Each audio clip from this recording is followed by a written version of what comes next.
Atlantic seaboard, one fine morning in 1943, an imposing force of American naval air power proceeds to an important rendezvous. This force is the aircraft complement of a new carrier. Fighters, dive bombers, torpedo bombers. With the air group commander leading everyone, they're flying out to sea to join the ship which will be their floating home and fighting base. He is one of many carriers which the American people have built since Pearl Harbor to destroy the enemy in his own part of the world, far away. And there now is our base, powerful and serene. In honor of all American aircraft carriers, let us call her the Fighting Lady.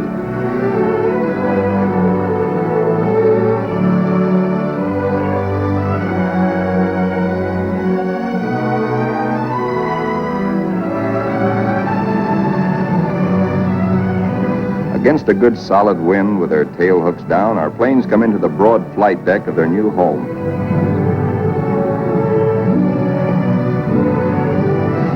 In case the plane's hook fails to catch the arresting gear, there's a series of stout wire barriers. Number one man on the flight deck just now is the LSO, the landing signal officer, always a flyer himself. Like all aviators, he'd much rather be flying. Come on in and sit down. The plane is out of the groove and he waves it off. Come around another time, pilot, and we'll take you aboard.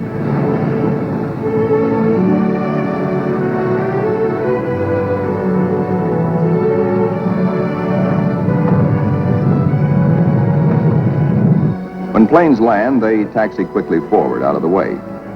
Later, they'll have to be shifted to the stern and rearranged in proper position for takeoff. This is called respotting the deck. Here is our skipper, Jocko, a veteran Navy flyer. Annapolis, 1917. He is not impressed by our earnest efforts, nor the flight deck control officers. The skipper calls all hands together and gives us a piece of his mind.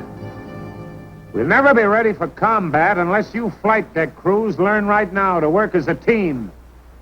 Don't you men realize that before long we'll be in dangerous waters? That's too slow. Bear a hand.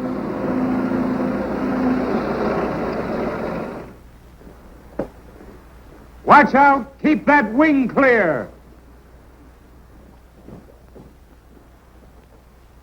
Get it over to starboard.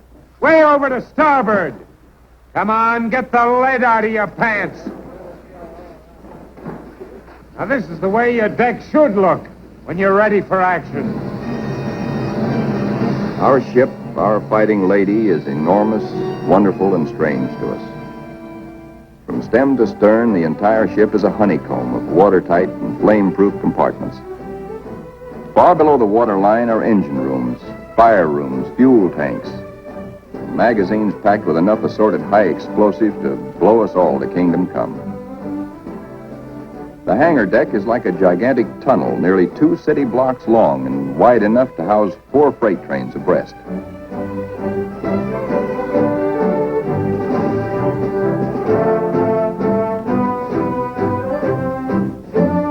It'll take us a week, a month maybe, to learn our way around.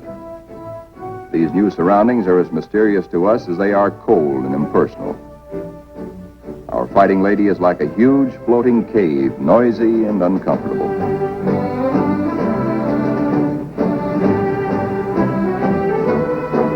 Elevators as big as a tennis court carry us topside to the flight deck. The great superstructure rising amidships is called the island. This is truly the ship's nerve center, its fighting brain. 85% of us who make up the Fighting Lady's family are volunteers in this war and have never been to sea before. We learned our jobs theoretically in intensive training ashore. A very short while ago, we were high school boys and college kids, or bank clerks, or farm hands, or factory workers. Now we are blue jackets and Marines, all members of a naval combat team nearly 3,000 strong. In our multitude of new tasks and duties as a team, we're very green, but curiosity and comradeship, and the instinct of self-preservation are great teachers.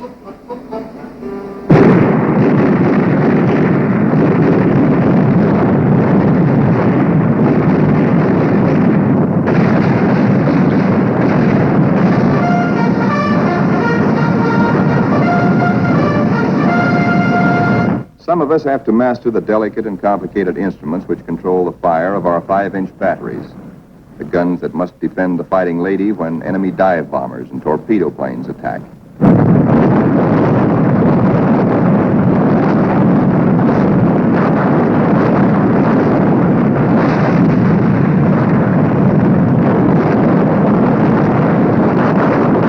We train and train to learn our stuff and earn our E for efficiency.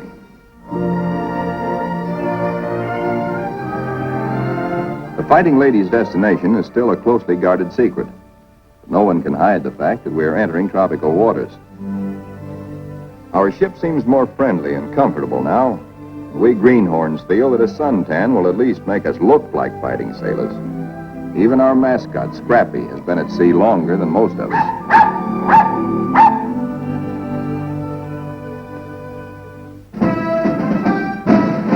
Some of the mystery that has been hanging over us is lifted when we enter the Panama Canal. There's a lot of unprofessional nervousness about whether or not we're too big to get through the locks. By using lines instead of fenders, we do get through, as the naval constructors knew all along we would. Come on, hop aboard. We're going places. For 2 cents, I would. Do anybody want to swap?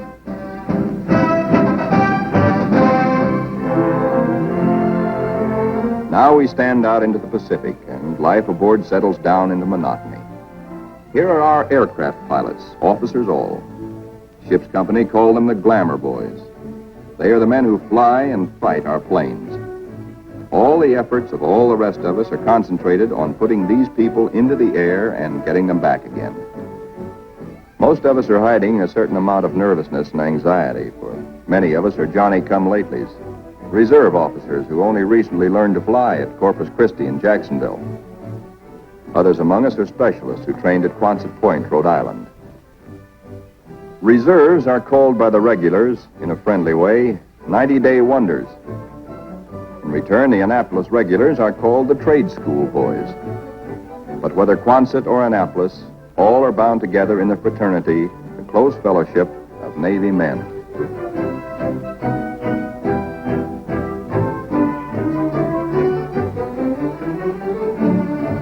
Among the ship's non-commissioned personnel, almost 3,000 blue jackets and 100 Marines, the hottest shots are the air crewmen, aerial gunners, and radio men. These boys and the plane captains are the partners of the glamour boys in the air. By non-flying blue jackets, they are called Zoom pigeons or Airedales. And because they receive 50% extra pay for flying, they are sometimes referred to as the bankroll boys.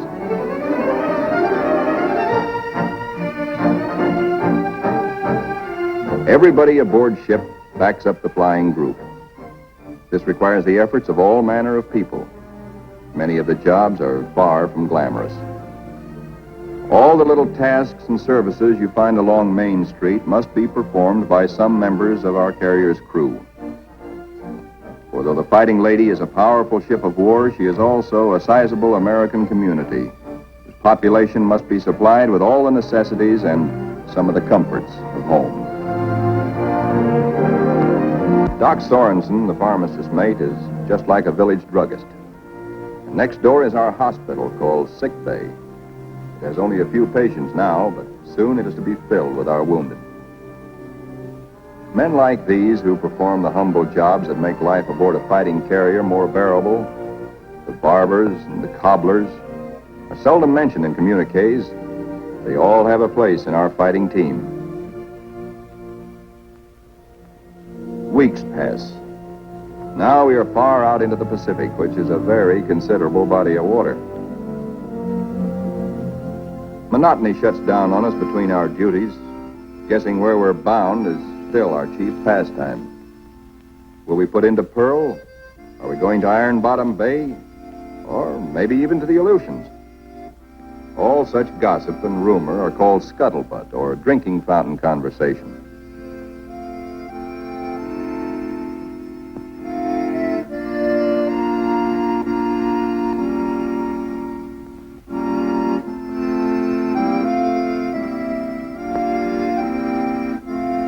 Throughout the ship, men get together in little groups to take refuge from the heavy burden of waiting for something to happen.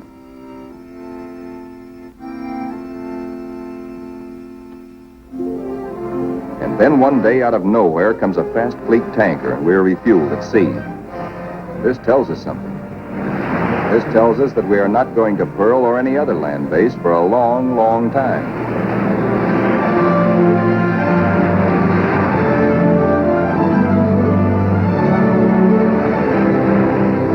Besides our skipper, we have an admiral aboard, a sea dog who's been a naval flyer for nearly 20 years.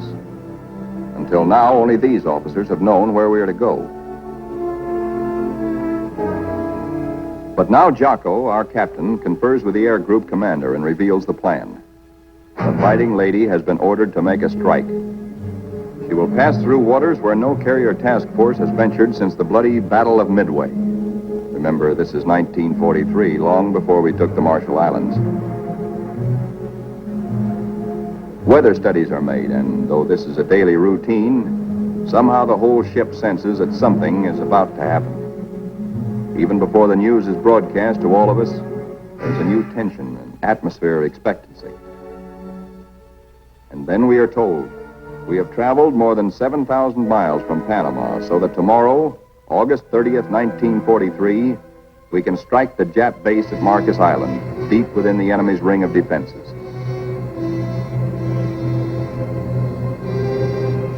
The evening before our first strike, the air group commander briefs all his pilots with maps and the model of our target. We are sticking out our necks to within 1,000 miles of Tokyo to divert the Japs' attention from other American activities far south and east of Marcus. Those of us who have never before been in battle, that's most of us, ask a lot of questions of those who have seen action. See gunners. Don't break off until you're practically on the same course and right astern of the enemy. Then push over fast. Outwardly, we try to seem composed and cheerful, but a lot's going on inside our minds. We question our most inner selves. What'll it be like? How'll we take it? Will we do all right? This is the night when a lot of boys write one more letter home.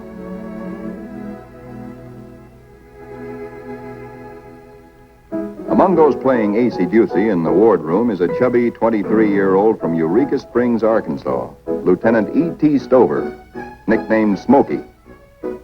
That's he sitting on the far right. Having flown 50 missions at Guadalcanal, Smokey has been ordered to take a rest. He'd much rather be flying.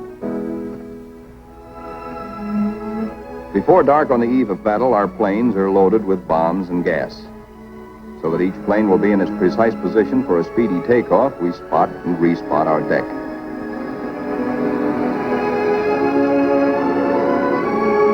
Now all is perfect. We will strike at dawn. And now GQ, General Quarters.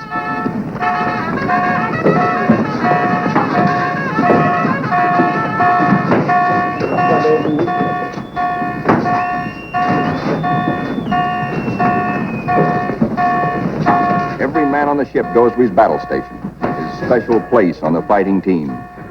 George, the barber, will pass ammunition. Leo, the baker, will be a sky lookout. Frank, the tailor, is assigned to a first aid station. Pilots are in their ready rooms. Each squadron, fighter, bomber, torpedo bomber, assemble separately.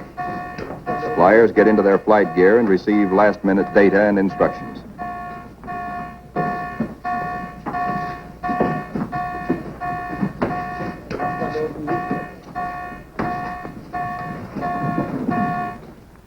On the flight deck, our first battle dawn awaits us. Our whole ship is on hair trigger. The Fighting Lady is hardly 100 miles from the first target of her career. These last few minutes before the order for our first action are the toughest time of all.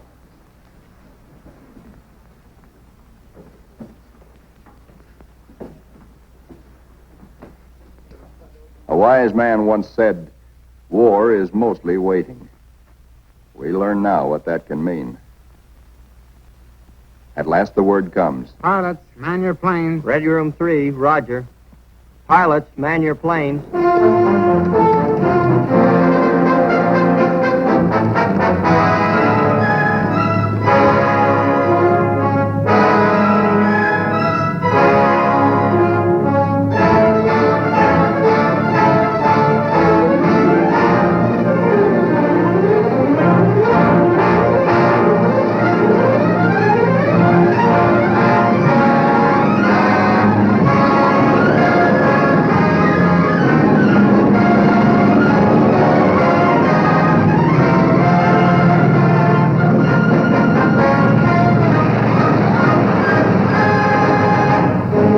The fighters take off first to form cover aloft for the other squadrons.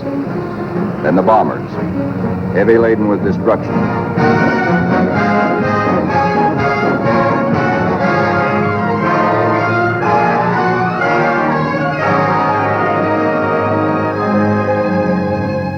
The sun has risen now, and our escorts are alert for enemy submarines.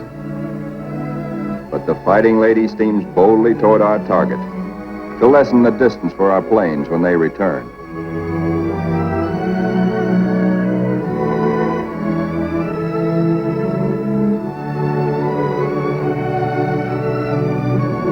The radio plotting room is the electric eye and ear by which the Fighting Lady detects and keeps tab on all planes and ships for miles around us. Smokey, the fighting ace from Arkansas, has been put in charge of this room for our big day. Hunched among his assistants, Smokey is like a super quarterback on a super football team. He is in constant touch with our entire air group.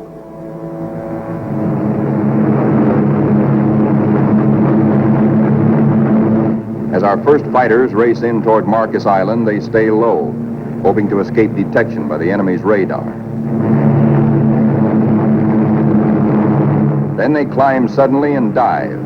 A surprise strafing attack on the enemy's airstrips. These red balls floating up at us so lazily are anti-aircraft fire. There is 3 times as much of it coming up at us as we can see, because only 1 shell in 3 is a tracer. What look like fiery pollywogs are tracers from our own wing guns. The Ack-Ack is much heavier than expected, but through it we go to knock out enemy bombers on the ground. All through these battle pictures, realize that we are looking straight down our own gun barrels. These pictures are taken automatically by the same mechanism that operates the guns. Pictures even shake with the gun's recoil. Our eye is now the very eye of our fighting airplane.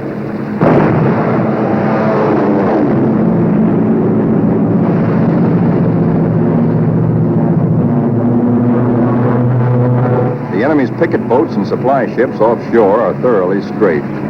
No longer will these craft bring rice and sake and munitions to Marcus.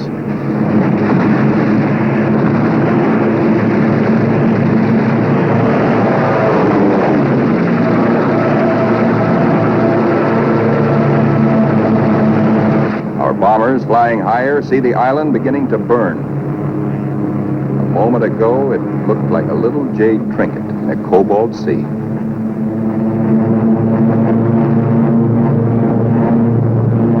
As the fighters and bombers swing victoriously away from Marcus Island, towering columns of smoke show the thorough job our boys have done.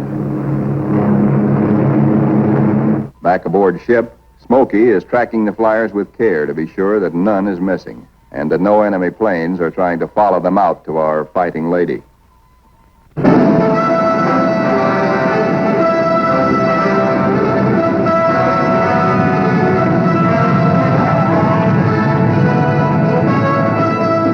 As our planes come aboard, there begins an operation almost as exciting as the attack itself.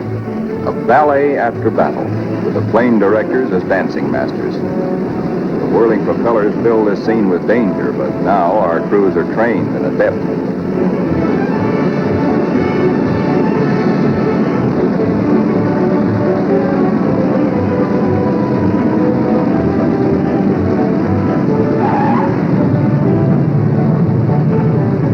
The landing signal officer performs an eloquent adagio on the Fighting Lady's stern. A warning to the rest of the cast to stay off stage until a limping member can be led out of the way.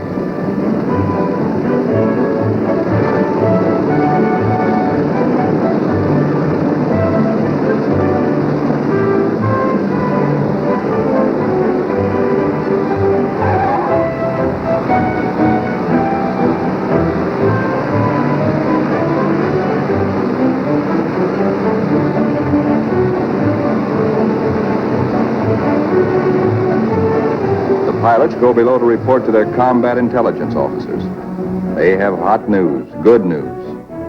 They tell what they saw and did, how many rounds of ammunition they fired, how many bombs they dropped, what they hit, what they noticed at the target that was new and different or that may need hitting again. As the reports are added up and our combat photographers develop their pictures, the story becomes better and better. Every single Jap bomber on Marcus has been destroyed. 80% of the shore installations blasted or set afire. Hangars, radio stations, gas dumps, ammunition dumps. Marcus is now a lovely mess. In the radio plot, Smokey's worried. There are planes still up there, and he's wondering about them. They are ours, though, delayed by battle damage. Landing a shot-up plane on the carrier is a crucial test of how well-trained, how alert and steady a naval flyer is.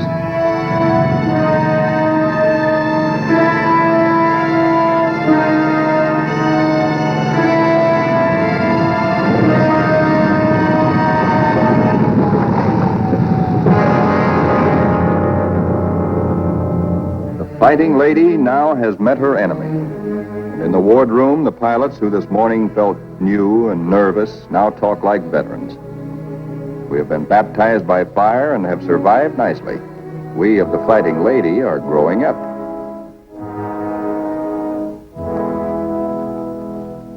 The admiral of our task force knows the overall strategy of the whole Pacific campaign. To smash straight through Japan's outer network of islands, to recapture the Philippines and land on the mainland of Asia. Thus, we will deny Japan supplies from Malaya and the Dutch East Indies and leave her far-flung island garrisons marooned. Then we will reach out and really help our ally China. Months after Marcus, this campaign is well started. Our carrier task forces have been in many battles. And now, early in 1944, the Fighting Lady's target is Kwajalein, the Marshall Islands. These are Jap Zeros. Fighter screen being pierced by our planes and planes from 8 other carriers, preparatory to strafing Kwajalein and bombing it apart. Our fighter pilots have improved with practice, with the confidence that comes from experience. They estimate their range by watching their tracers. They hold their fire until their wing gun bullets converge at 300 yards. Shoot in bursts instead of in steady streams, which heat up the guns and spend ammunition.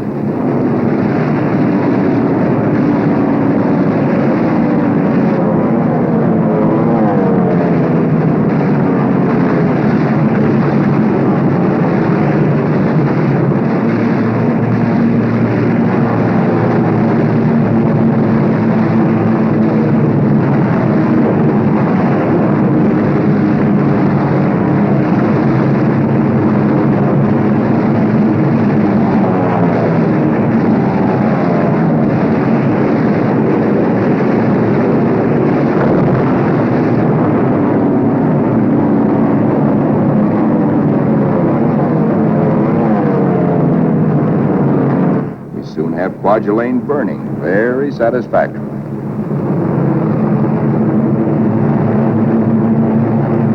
After our bombing attacks and heavy shelling by our surface ships, assault craft filled with Marines and Army hit the beaches. And very soon after that, Kwajalein is ours.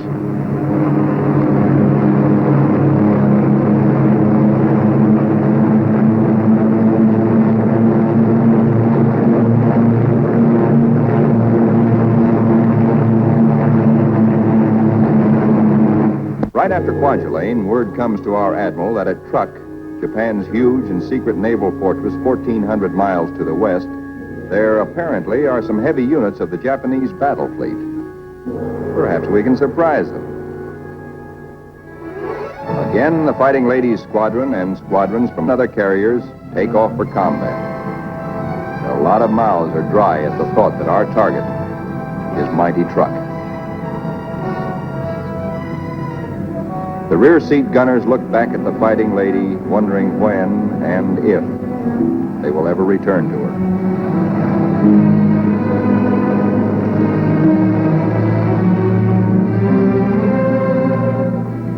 we know about Truck, we know from a few photographs taken by some nervy Marines on reconnaissance just 18 days ago. We hear that it is a complex of heavily fortified islands surrounded by airstrips, with naval anchorages at certain spots among the islands.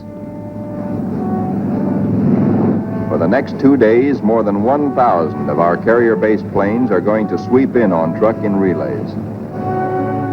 The planes appear to float gently off our bow. Actually, their airspeed is a good 70 knots. Diving in on Truck, we again turn on our guns and their synchronized cameras. Truck's defenders are aloft and we smack them hard.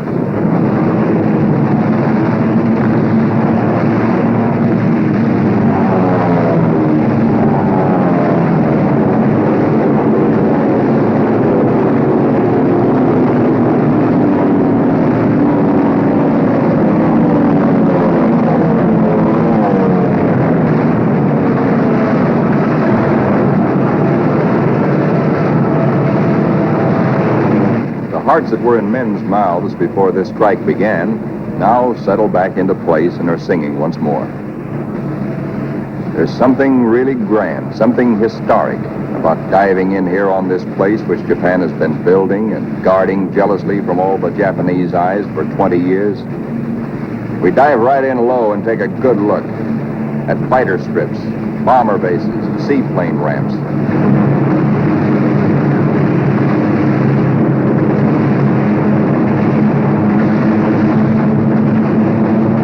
In an almost vertical dive, the pilot may black out or go blind for a moment when he pulls up and out at the bottom. But the camera won't black out. It cannot see the landing of our own bomb, for we'll be up and away before that reaches the target. But it records the hits of other planes ahead of us.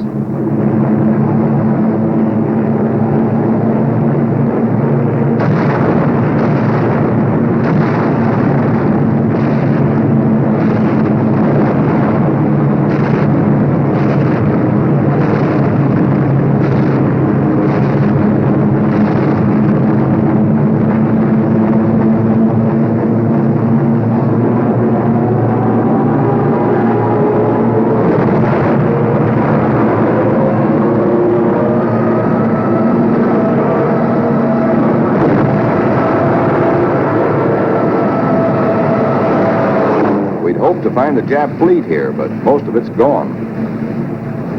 Some lingering ships, including some of their fast fleet tankers, we find hiding in sheltered coves. The vessels which we are now strafing are other fleet auxiliaries, rice boats, transports, and ammunition ships.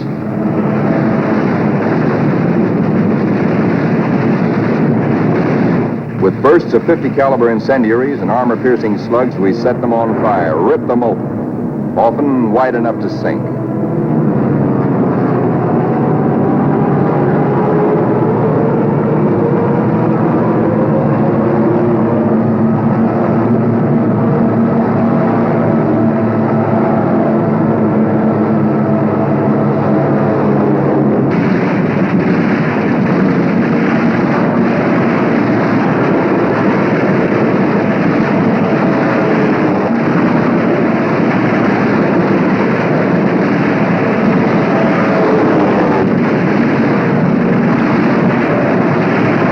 Strafing ships filled with TNT is not very healthy for pilots who dive too low. But it's hard to tell who's carrying what until the big bang comes.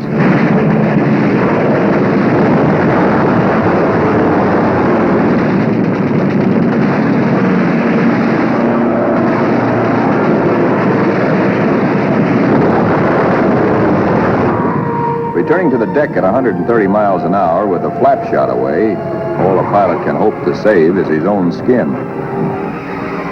Here comes our new air group commander. He's had a bit of trouble. His windshield is blotted with blood, and he has to feel his way aboard. Strafing at low altitude, he took a 40-millimeter anti-aircraft burst right in the face. More than 200 wounds, and his plane a sieve. But he'll live to fly again. Some planes will not return, but others come back and land somehow, anyhow. Considering the toughness of Truck, our losses are astonishingly light. No time is lost getting casualties below.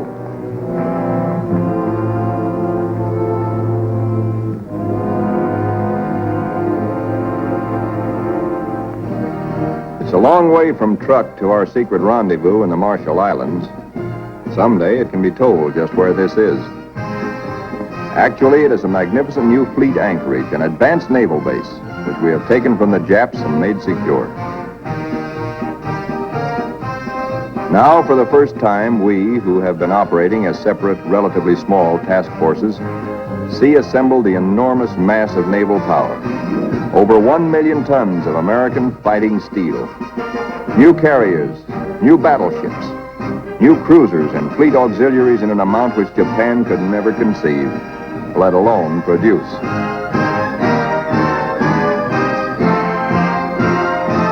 That we are able to maintain supply lines over the vast distances of the Pacific is one of the miracles of this war. In the comforting presence of so much power, we relax and refresh our battle-strained nerves. Pushing my head under. Hey, Benny, when you going to die? Thought you'd have swim, hey! Shark, Benny. Boy. Our ship's post office now does really big business. Letters for us at last from home. Letters from us to friends and families. Our censors know our collective mood, our central hopes and thoughts.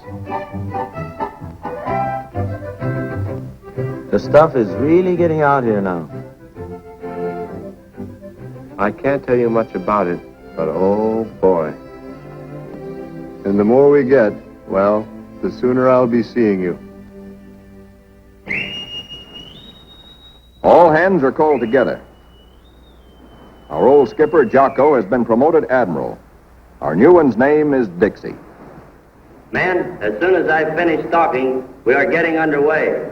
Our fighting lady is now part of what is designated Task Force 58. As you know, our final destination is a place called Tokyo. We'll have to fight hard to get there, but when we drop our hook at Yokohama, I'm going to throw a party. All hands are cordially invited.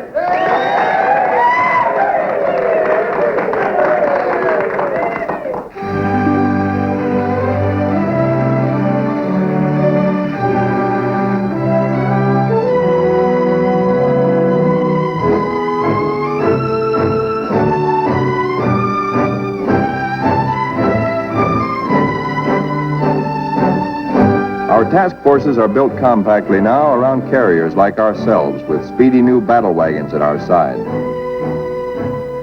A carrier skipper never leaves the bridge at sea because carriers and their planes are the first to strike the enemy or to be struck by him.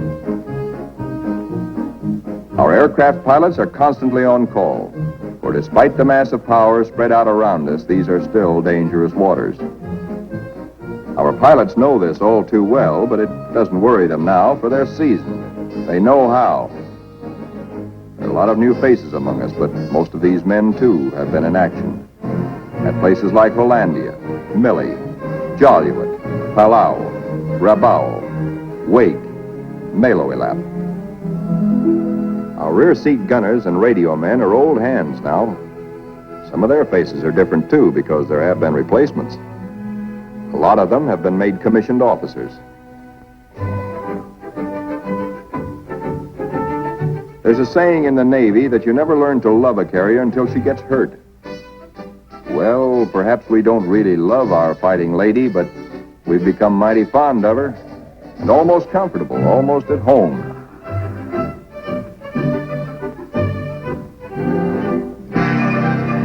Occasionally, our shipboard movies bring us that one thing we crave the most, one touch of something utterly American, one deep breath of home.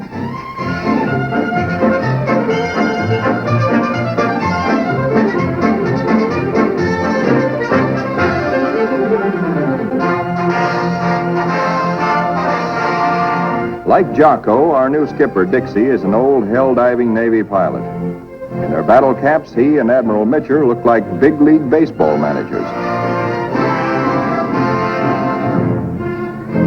Northwest we steam, and never before in history has an ocean borne such a weight of naval power. Not a Jutland, not a Japan's proud boast Tsushima was there anywhere near the force with which we now assert that this is our ocean. This is our air. And we're seeking the Japanese battle fleet to prove it.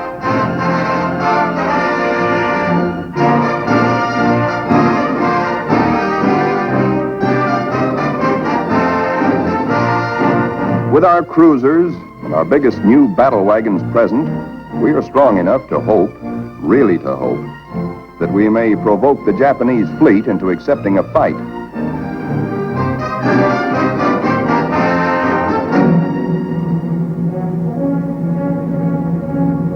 We're joined by plotting Coast Guard and Navy transports. The Marines again. So, another amphibious assault is cooking.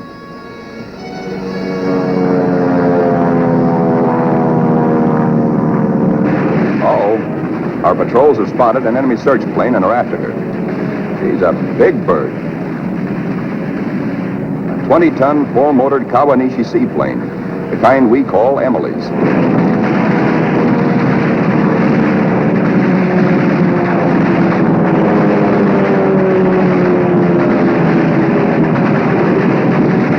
Miss Emily's a tough old girl. Right now, she's screaming for help and telling Tokyo by radio where we are. Hellcats are closing in on it.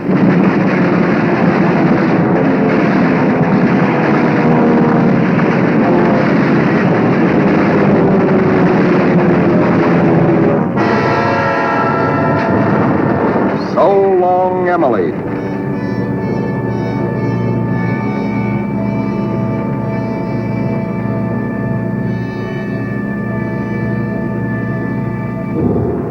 Now that the enemy knows where we are, and we know he knows, our brass hats get together on final arrangements for what may turn into another Midway. Our objective, first of many in our drive through to the Philippines and China, will be the Marianas. In battles just ahead of us, we are to make good use of a multitude of weapons, special devices, and techniques which have been evolved through the 30 years since the U.S. Navy first took to the air.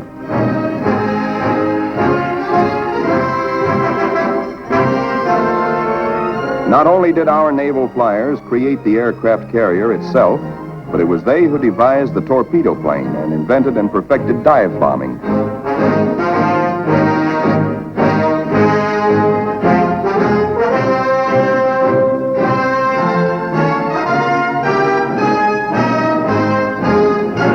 Disposed about our flight decks so that planes can be quickly armed are all manner of death-dealing objects.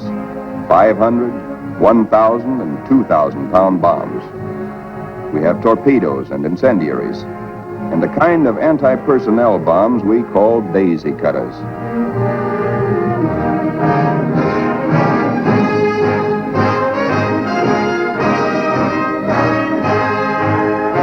Some of our bombs are armor-piercing, some for fragmentation. Others have delayed action fuses to prolong the effect of our bombardment for hours after we have delivered it. Here are the new rockets, which pack the same wallop as a 3-inch shell. They weigh little, and because there isn't much recoil, they can be fired from planes. On the eve of battle, we are told to scrub up to lessen the danger of infection in case we're wounded.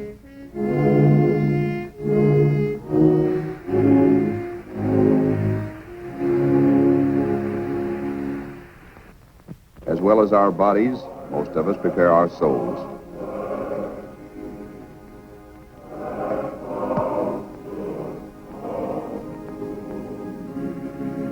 Always on the eve of battle, divine services are held in relays, so that every one of our fighting ladies' 3,000 sons has a chance to attend.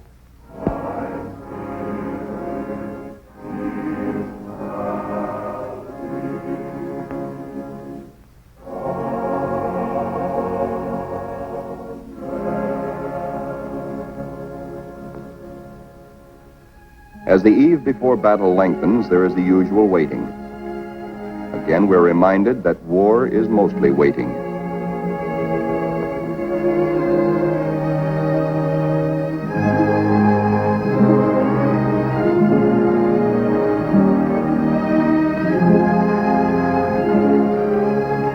Because all cooks and bakers must soon be at their battle stations, they work all night long preparing a hearty meal of steak and eggs for our 3 a.m. battle breakfast.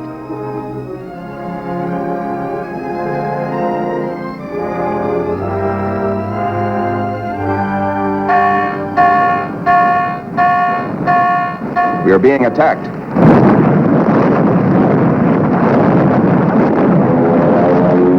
We are being attacked by Japanese torpedo planes skimming in after us, wing to water.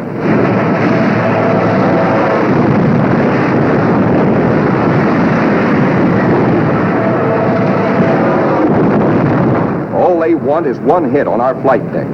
We have nearly 90 planes fueled and loaded with bombs, ready for the takeoff.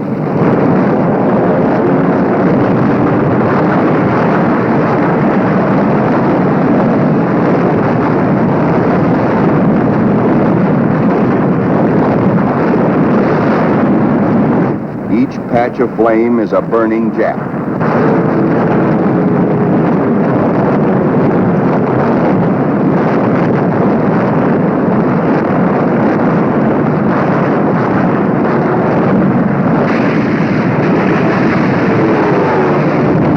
In this surprise attack, 19 Japs are polished off by our ship's batteries.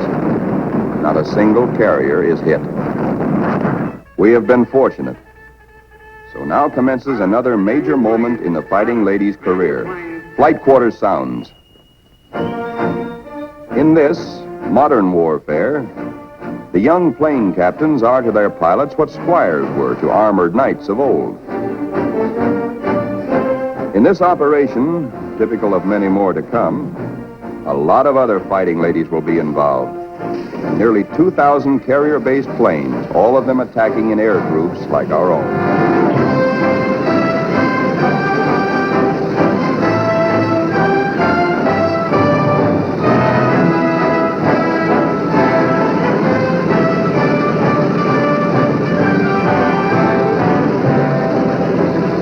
From now on, we tighten our belts and steady our hands as our Navy makes progressively bigger attacks nearer and nearer the heart of Japan.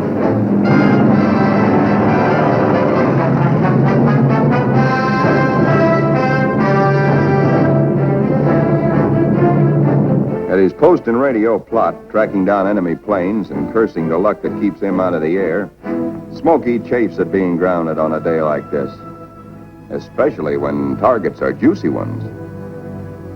All the Jap air bases and military installations in the Marianas, and a special prize package, Guam, the island which we did not fortify, but the Japs did. Now comes word that the Japs have sent strong air reinforcements to Tinian, which flanks Guam. Again, our synchronized cameras record, as no human eye and memory could record, just what our guns and bombs do to the enemy. These pictures enable our air combat intelligence officers to assess the damage as we swoop down upon Tinian.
While our planes return for more fuel and ammunition, the surface vessels take over. Prodigious naval barrage to prepare the beaches our assault forces are going to hit. Not only our newest, but some of our oldest and proudest battleships are here. The Colorado, the Tennessee, and the USS Pennsylvania, flagship of World War I.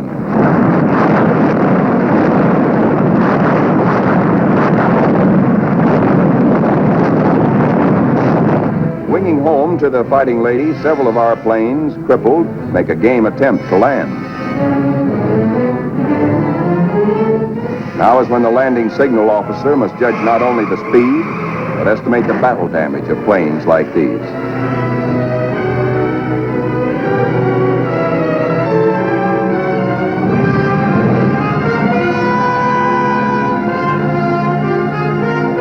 And flight deck emergency crews, firefighters, rescue details, and medical corpsmen exhibit almost incredible courage.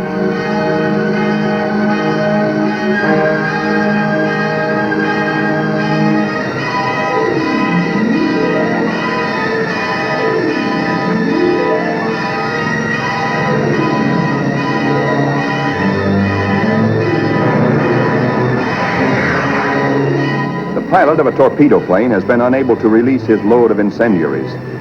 Burning thermite is spilling out at incandescent heat. In the plane's tanks remain about 75 gallons of high-octane gas. The men who brave this danger to save pilot and crew deserve every citation they get.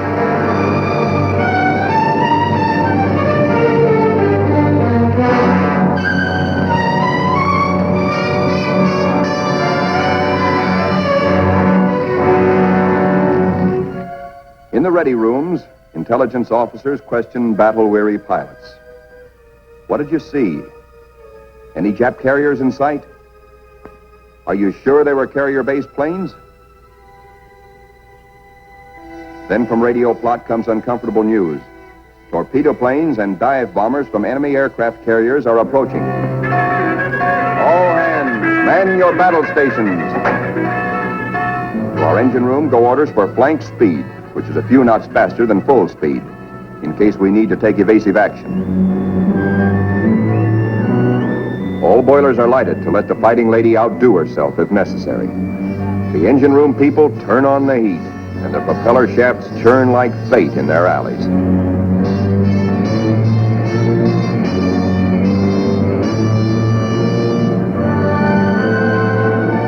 The Fighting Lady leaps through the sea on her guard.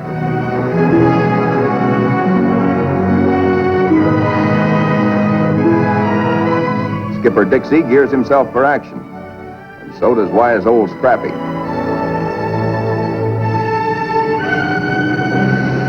And now, here they come.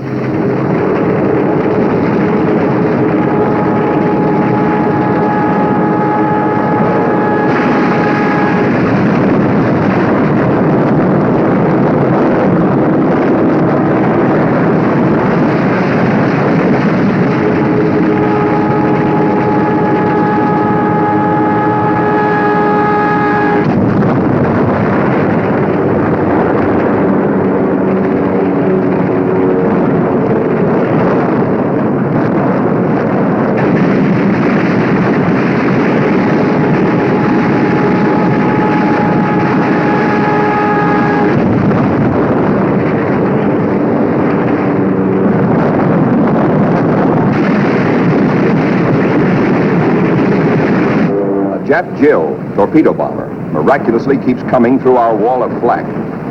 He's approaching us fast with a life that must be charmed. Our gunners throw everything they've got, but still she comes. If he ever releases that torpedo,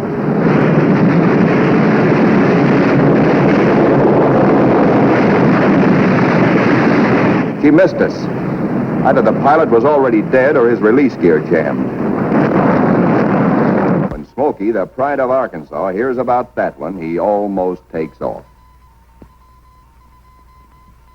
Now our reconnaissance has spotted the Japanese task forces.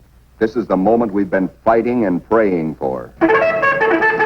Every plane that can fly and every qualified pilot is ordered into the air.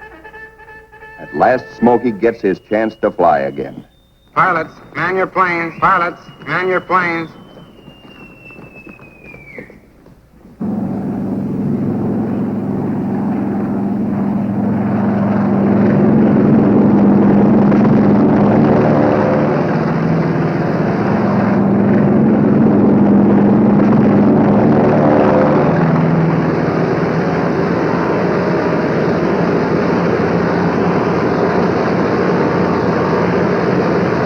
Philippine trade wind is tearing down our flight deck. Our planes strain forward to rise into it. Our entire air group thunders out behind the group commander.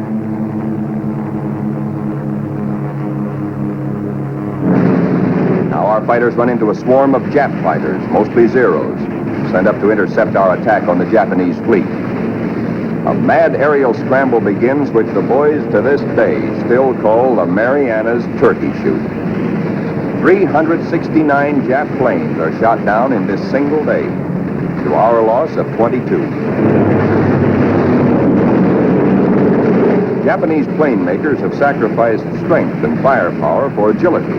Their planes disintegrate quickly when you hit them. They have no armor plate, as ours have, nor are their gas tanks self-sealing.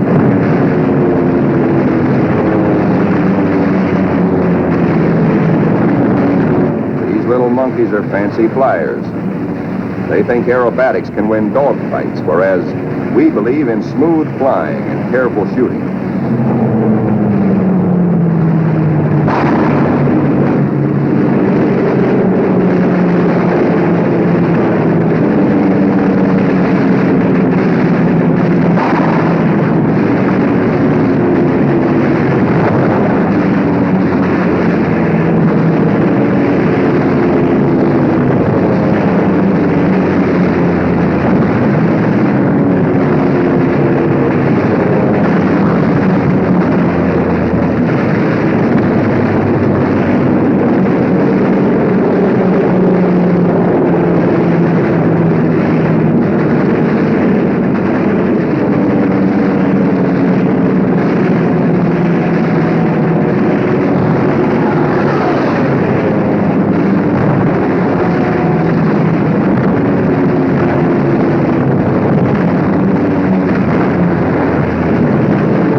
And now, at last, through a late afternoon haze from high altitude, our air combat group sights the Imperial Japanese battle fleet. These are the first pictures ever taken of a great enemy naval formation like this.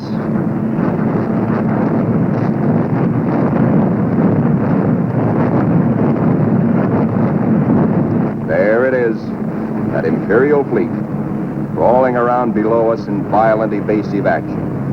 Us looking down on them in the seas they think they own. Some of these Japanese ships are scampering away at better than 40 knots. When you bore straight down on them, they twist, squirm.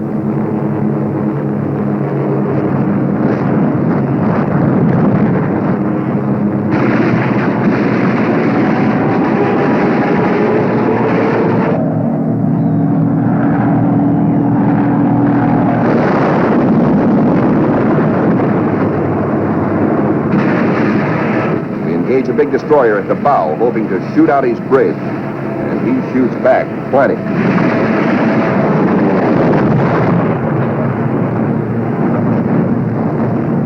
Let's go down after that cruiser. He answers us emphatically from the forward turret.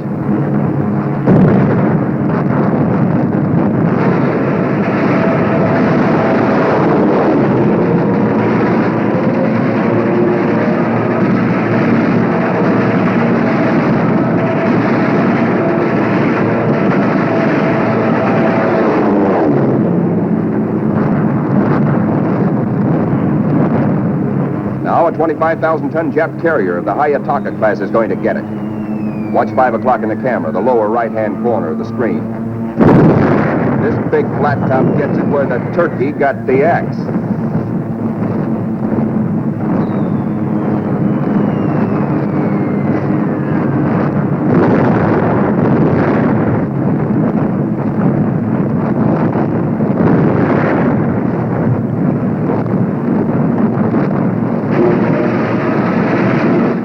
touch off some of these babies. Just watch this one.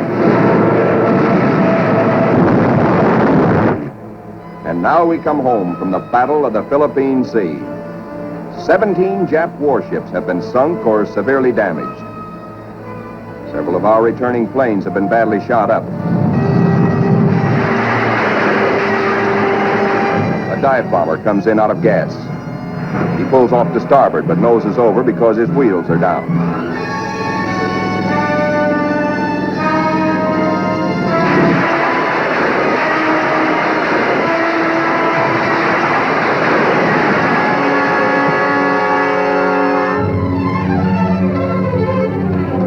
This pilot has 73 holes in his plane, and his leg almost shot away.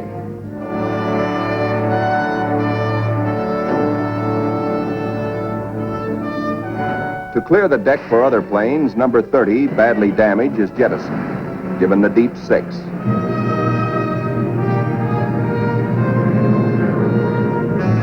Watch carefully. This man's controls are all but shot away.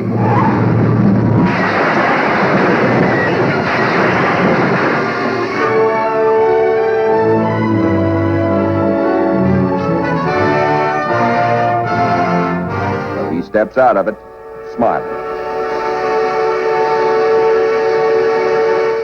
And now it is time to paint up the scores.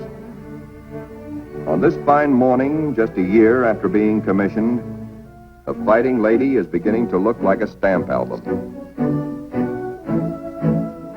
She has done her share, amassing Task Force 58's grand total of 757 Jap aircraft destroyed in a 2-week turkey shoot.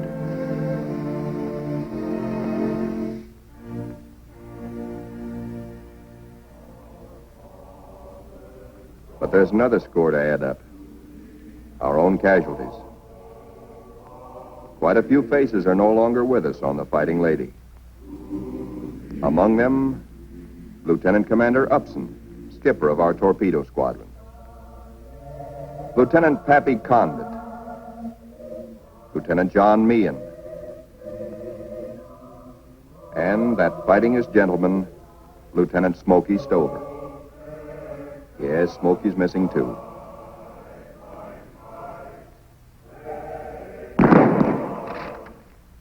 Salute them under their country's flag. For they were brave. They were gallant. Others will come forward to take their places. For the battles we have fought on the seas and in the sky are only the beginning. Still hungry for battle will steam our carrier. Serene, powerful, unafraid. She and her planes will come home again someday, God grant, but not until the bitter, glorious end. For she is, and we salute her, the Fighting Lady.